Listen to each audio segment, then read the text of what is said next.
नमस्कार आपण कलरार केबे क्षीर आपण मिसेक आपण केबे तरकारी बनैछन्ति कि तो आसन देखिए कलरा मु बहुत बड़ा न्यू रेसिपी मु आपण सहित शेयर करी। प्रथमे कलरा आलू बैगण छुई को भल भाव में काटी नहीं कलरा को टिके पतला पतला करी काटी नेबे तापर तेल पकईकी एक भल भाव में आम को फ्राए कर नवा। जदि आप बेसी तेल भी यूज करूना अल्प तेल रे आपण प्राय एमती पूरा माने डीप फ्राए करेंगे।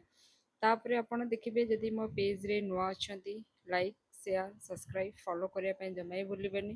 तापर से जो तेल बंची से आम आलू छुई बैगण को प्रथम भाजी नहीं सेटा भाजी है भितर मुझे गोटे मसला बनैबी 2 चामच सोरिष 10 ରୁ 15 कोला रसुण 3टा सुखिला लंका आ गोटे टमाटो राग आपण हिसाब से कम बेसी करेंगे।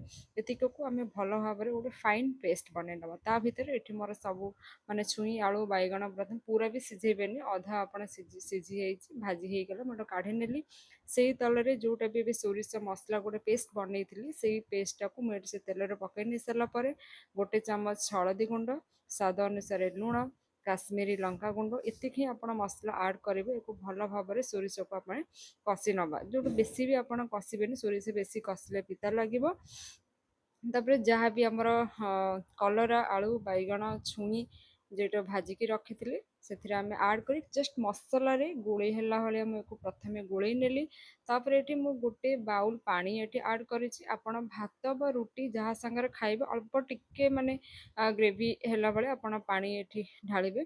तापर एक कभर करके आम गोटे फुटा आसला जाए आम को माने कभर करवा। देखो ये गोटे पुणे फुटी भी आसला आम कभर काढ़ी नहीं ये देखते आलू आमर परफेक्ट सब सिझी जाइए। ये गोटे माने 250 माने ग्राम मुझे क्षीर ये लास्ट रे व्यवहार कर क्षीर एमती गोटे थर निश्चिंत देखते कलरा बनातु घरे तो समस्ते फैन हो खाई बहुत प्रशंसा मिले तरकारी खाई समस्ते आपड़ गोटे थर बनातु खातु खुआतु आ मो पेज को फॉलो सब्सक्राइब लाइक करने जमा ही भूलें।